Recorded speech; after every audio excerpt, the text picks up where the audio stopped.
William Gargan stars as Barry Craig, confidential investigator.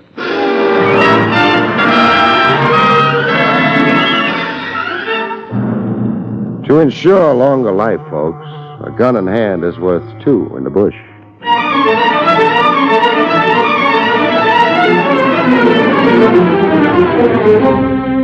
The National Broadcasting Company presents William Gargan in another transcribed drama of mystery and adventure with America's #1 detective, Barry Craig, confidential investigator.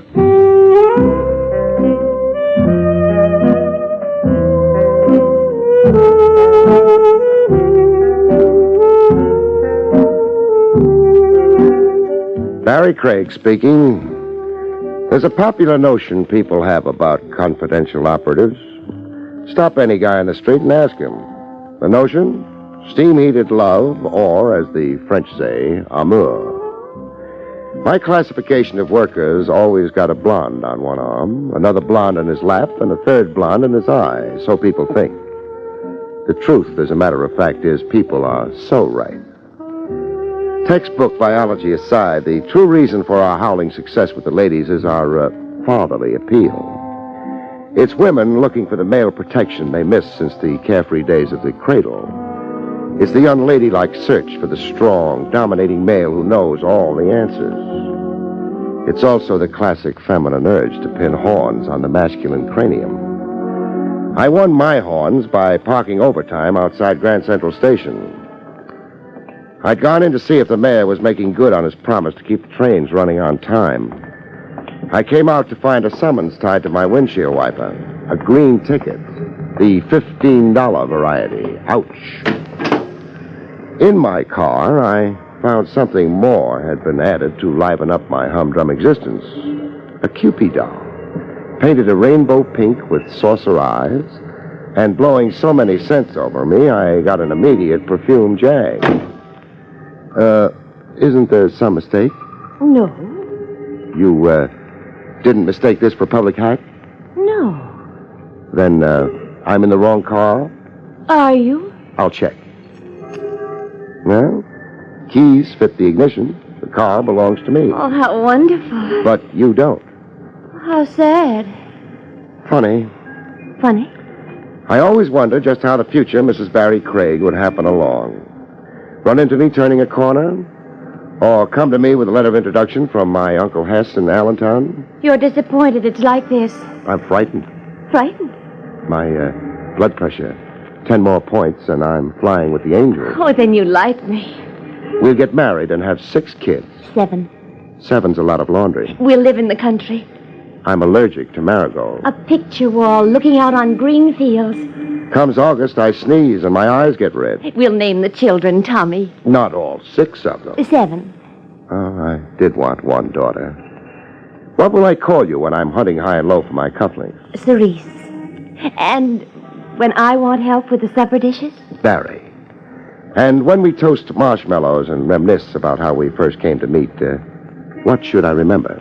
How I hid in your car to escape the dragon. The dragon? A repulsive little man who follows me. Where did he follow you from last? Connecticut. He was on the train. From Connecticut to my car? Yes. I see. Where is Mr. Repulsive right now? Behind us. Behind us? In the gray coupe. He's waiting to follow us when you pull away. I'll fix that. Oh, no. I'm Samson. I break heads like matchsticks. Please, no. No violence. Nothing to spoil the fun we're having. Oh, I feel so good. Oh, I haven't felt good for such a long time. So what do I do?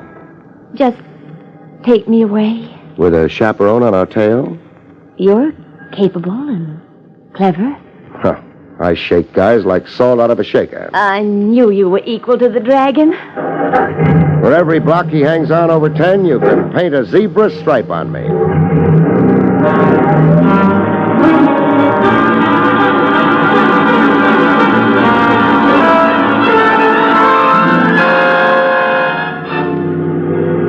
In no time, I had more zebra stripes than skin. The repulsive dragon hung on for 10 blocks, then 30 more, then through the Holland Tunnel, way into Jersey. I hung up a new highway speed record, but the gray coupe stayed in the money. Your dragon drives like he was born to the wheel. But you're so much better. All of a sudden, baby, I'm not so sure. I got off the highway, snaked up and down deserted side roads. I followed the moon across rocks and stumps of forest like my car was a Jeep, but the gray coupe hung on. Hung on close enough to point up the risks in my undertaking. The dragon's spitting fire at us, baby. He's shooting at your tires. Oh, you're wrong about the tires. Oh, Barry, you've been hit. How are you going to like me with a dimpled elbow? In front of him like this, we're a nice, lush target. Oh, you're not stopping. I've run out of road. Dead end ahead. Oh, but we can't. Barry, look. He's crashed. Yeah, he has. That will teach him to shoot and drive at the same time. He ran into a tree. Remind me to kiss the tree. Let's go offer our condolences. Wait. I almost forgot. Got a dime handy? A dime? Oh, yes. Here. But why? I'm throwing it to Finnegan. For luck. It was Finnegan who made the gray coupe crash in the nick of time. Oh. You understand? Yes. Finnegan's your good angel. Oh, I almost forgot, too. Let me see. A quarter. I'm throwing it to Mrs. Rumpelheimer, my good angel. You're growing on me, baby. No question about it. You're really growing on me.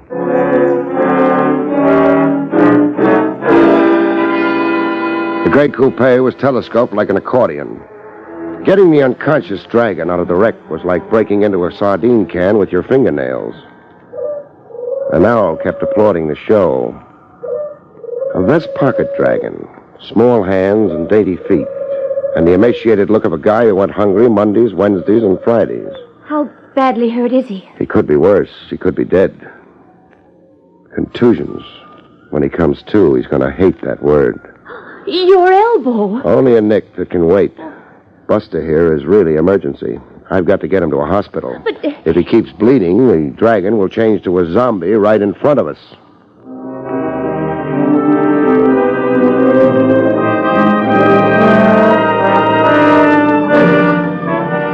Contusions weren't half the medical jargon. The patient's in an oxygen tent, Mr. Craig. What's the diagnosis? Multiple injuries to the head. Conditional paralysis of the reflexes due to severe concussion. Oh. He'll recover? Pathologically, yes. What does that mean? As an aftermath of trauma, there may be psychiatric complications. Meaning? A memory lapse, an amnesia. Rough. Or maybe not. Maybe it's a blessing. Maybe Buster has more he'd like to forget than remember. His name appears to be Reuben Clark? Yeah. That's the name on the label sewed inside his coat. But no other identification, address, a nearest of kin? No. As I've already said, I looked for a wallet. Oddly enough, he wasn't carrying one. The hospital will need more information for a police report. I've told you all I know. I was out driving with my girl and heard this crash behind me. The gray coupe, out of control, had folded against a tree. I played Good Samaritan. That's all there is. He's in your hands now, Doc, so give him the full treatment, huh?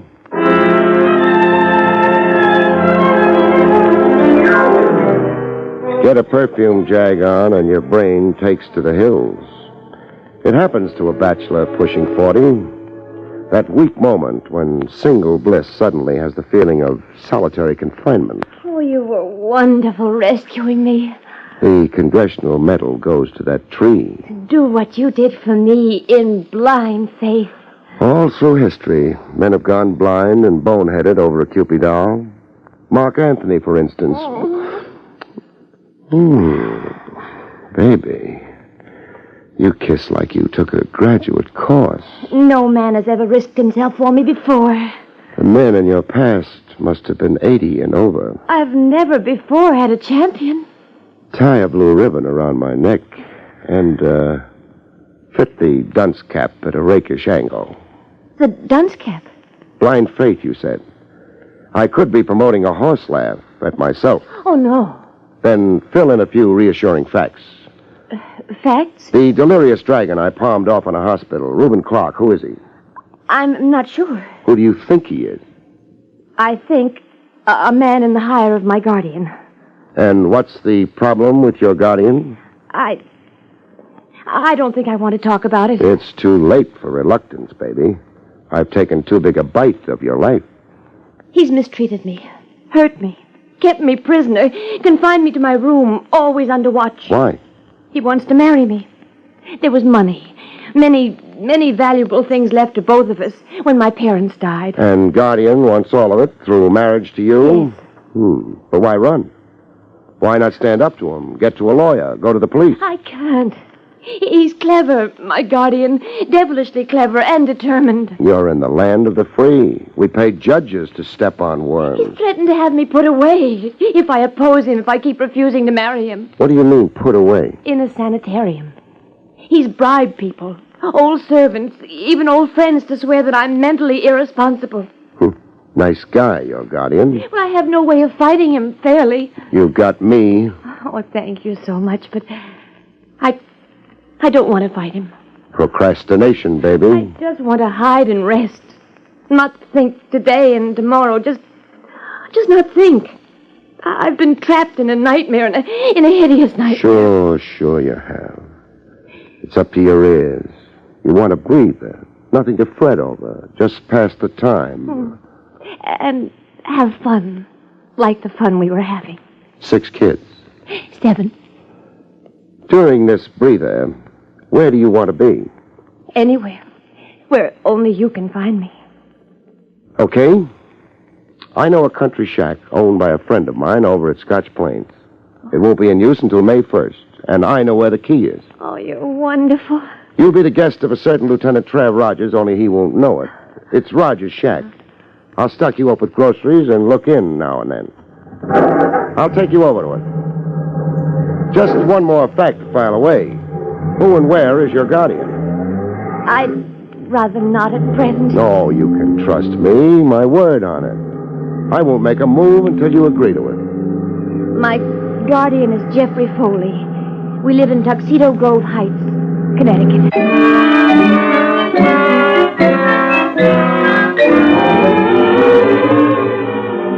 Back in my office, I got my first real indication that boy-girl woo-hoo sometimes echoes back ow-wow.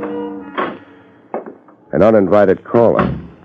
Male, 30 about, a flashy dresser and a peppermint-striped shirt, gray suede gloves, and a nickel-plated revolver. You Barry Craig? No. What do you mean, no? This is Craig's office? Was. I took over this morning. I'm a distant cousin. Then where's Craig? Passed away. Croaked? Yeah, all of a sudden at 2 a.m. this morning. What are you giving me? The obituary. Into your pocket and throw your wallet on the desk. I want to check. It so happens I'm carrying Craig's wallet to turn it over to the estate. Where's the dame? Dame, You're asking for something, Craig. your arm will get stiff pointing that gun. I got a heat lamp home. Oh. You don't want to talk about the dame, huh? I've got a block against discussing women. I was a retarded adolescent. Want to talk about the track? The dame. Famous battles of history, then. The dame. You're a hard man to please. Get over to the window. The window? Open it. You can't throw guys out of windows. Why not? The sanitation code, littering the sidewalk. You'll be socked $5 in magistrate's court. Open the window, comedian. Now, close it. Close it. Just what did that accomplish? You're smart. Figure it out yourself. I just did. Who was I signaling? The big guy. He'll be up to talk to you. Later. Later. After I've softened you up. So you can talk politely to the big guy. He don't like wisecracking comedians. Now lie down on the floor. What for?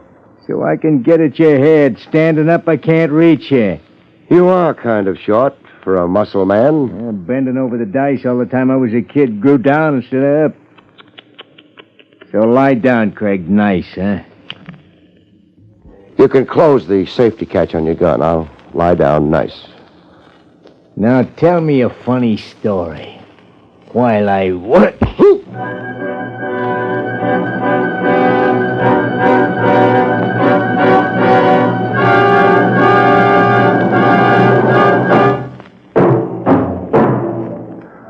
I awoke in a fog.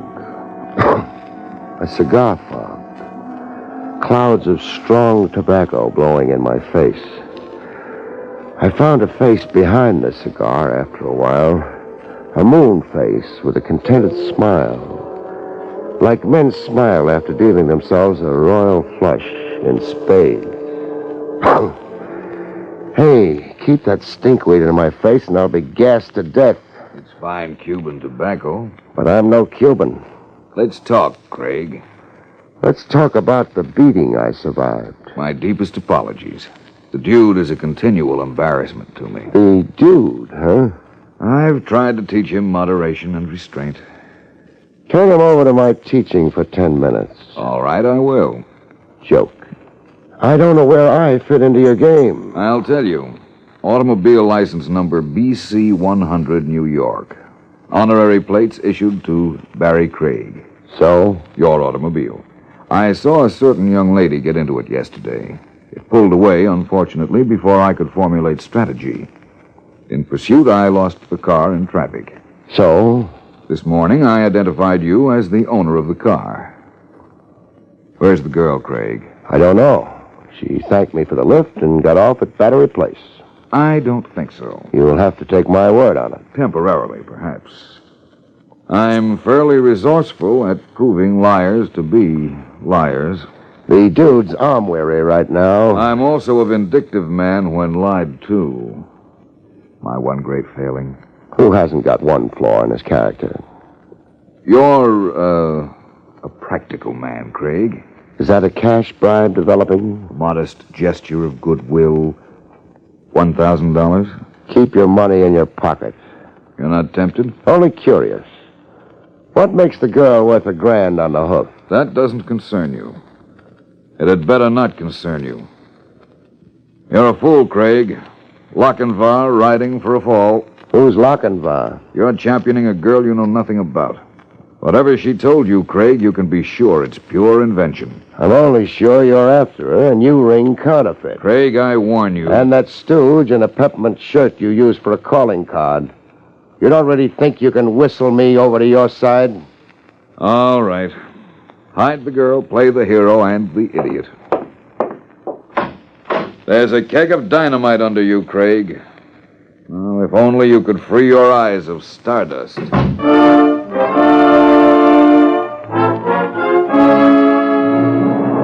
Keg of dynamite.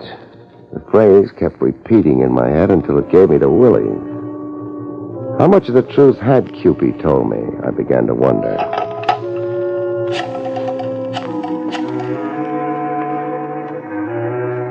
Information? Will you get me the phone number of a Jeffrey Foley, Tuxedo Grove Heights, Connecticut?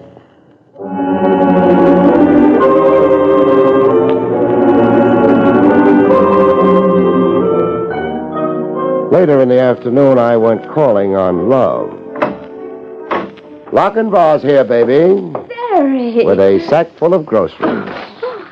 Wax beans, salmon, fresh blueberries, vintage year bagels, enough food to keep you hiding out for a month. Here, I'll take your coat.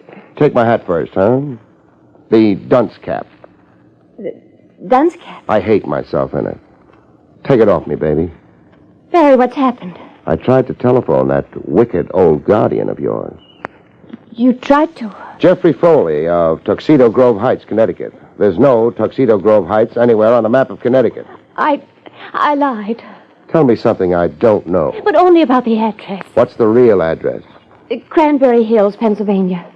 Why'd you lie about the address? I wasn't sure I could trust you. Really trust you. Baby, come here. I've confided in people only to have them use me, extort money, hurt me. 2 guys dropped in on me today looking for you. They barely stopped short of murder.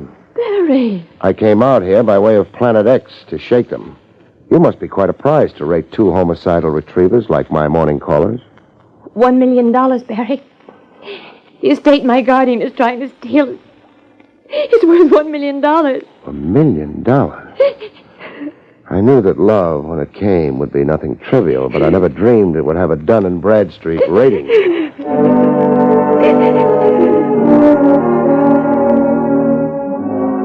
A perfumed doll cries on your shoulder, and reality drowns in a tub of tears. Cupid knew her way to my heart. Like there was a neon sign on my chest saying, "Enter here."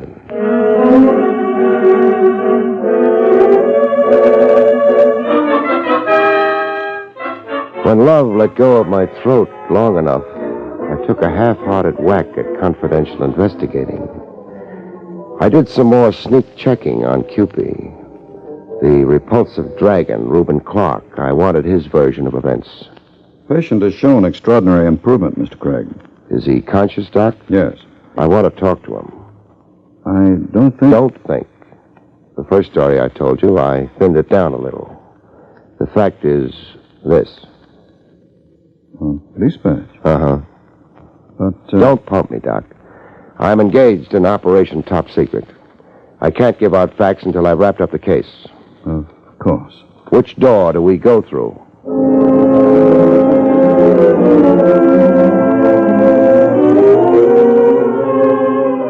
The dragon talked like a guy kicking himself around the block.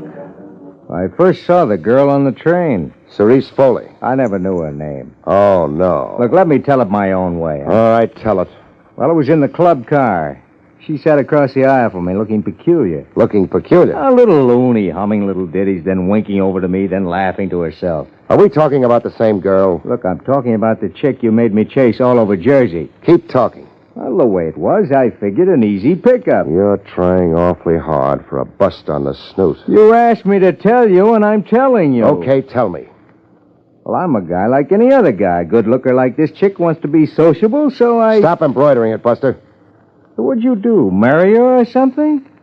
You took the seat beside her. Then what? Well, we got to talking, getting acquainted. I told her how I was a hardware salesman fresh in from Binghamton. I don't want to know your pedigree. Well, she told me she was Princess something or other, traveling what word am I muffin? Incognito. Yeah, incognito. Well, her uncle was a Maharaja somewhere, and she was here on a secret mission for him. To raise cash, she said. The Maharaja was stone broke. You're making this up. Well, I thought she was until I got a peek into that overnight bag she kept on her lap. What was in the bag? Jewels. The stuff the Maharaja sent her here to sell off. Jewels, mister. Enough jewels to make you go clean off your rocker. Like you went. Yeah, like I went.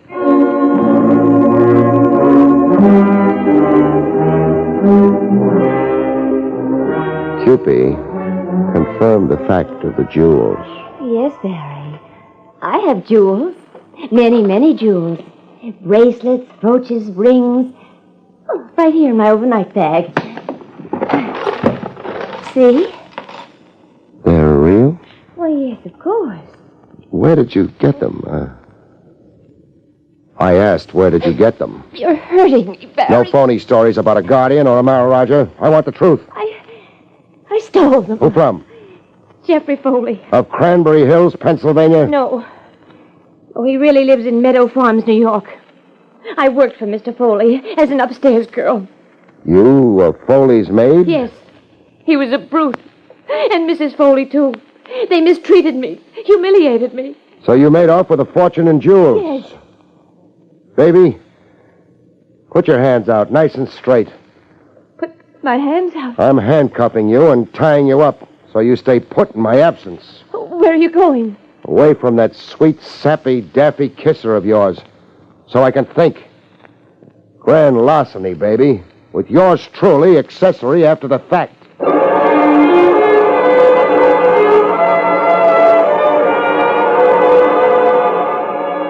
I thought it over, stewed over it, and wound up telling it to Lieutenant Trav Rogers. So love finally came to Barry Craig. If you have to rub it in. What brand of smokes do you want sent to the state pen? Give me an out. An out like? A deal, quietly arranged. This Foley gets his jewels back, and he doesn't prosecute. Where's the girl and the swag now? When I tell you, don't blow a fuse. What's that supposed to mean? Your shack up in Scotch Plains, where you cool off July and August. What about my shack? The girl's been hiding out there. She's there now. Craig, of all the crust! I didn't think you'd mind. You didn't think I'd mind a common thief, and a moonstruck admirer and an accomplice. Now, Craig, you're under arrest, and so is your Cupid doll. The minute I arrive in Scotch Plains.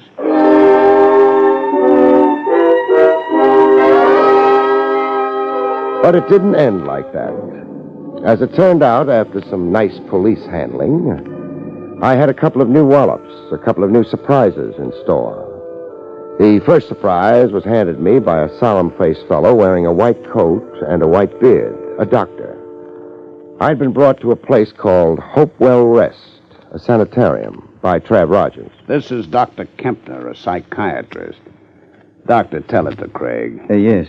Mr. Craig, I'm acquainted with all the details of your curious experience with Cerise Foley, the daughter of Mr. and Mrs. Jeffrey Foley. Daughter? Now, wait a minute, Doctor. Craig, hear the doctor out. Okay. The story of the jewels and her position as a maid were a pure fabrication, part of, shall I say, her newest hallucination. Newest hallucination? The young lady has been a mental patient under my care here for some time.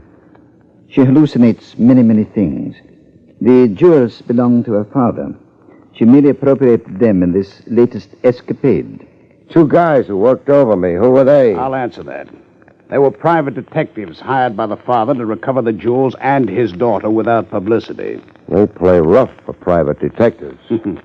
Their promised fee was $25,000. The fee had them a little overeager. Cerise, she's here now, in this sanitarium? Yes. She is confined here. Can I see her?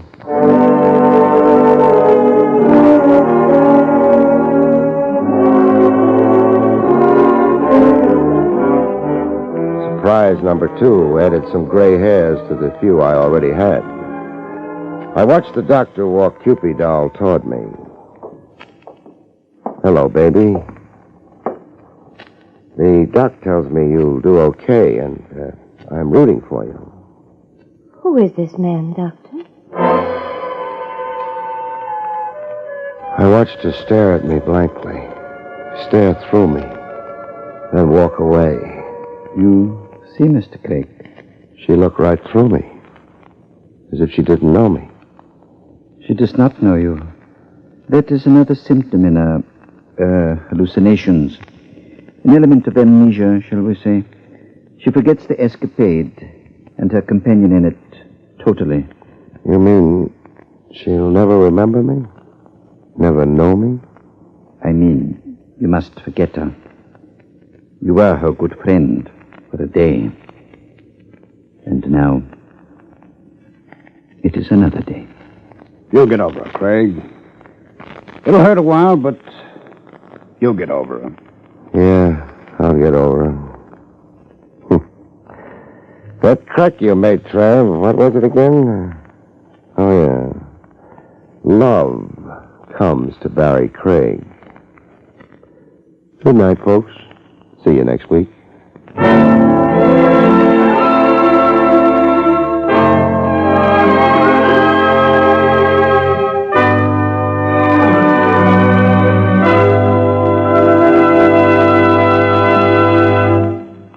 You have been listening to William Gargan in another exciting transcribed mystery drama from the adventures of Barry Craig, confidential investigator. Tonight's story, A Time to Kill, was written by John Robert. Next week, it's the strange story titled Motive for Murder, about which Barry Craig has this to say. Next week, death flies the Atlantic from Lisbon to New York. A corpse breaks the bank for $40 million, and yours truly almost sprouts wings. See you next week, folks.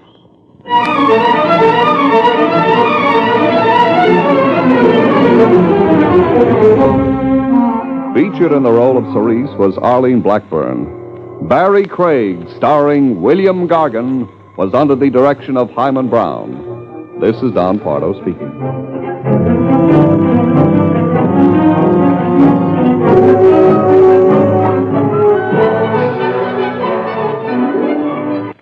Next, Robert Montgomery presents Something Different in News Analysis on NBC.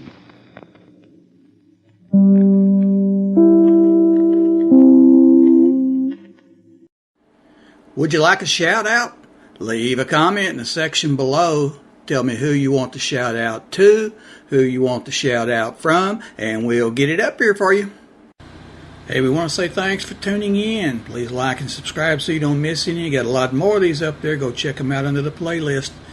leave us a comment. Tell us what you want to see, what you think, and we'll see you next time.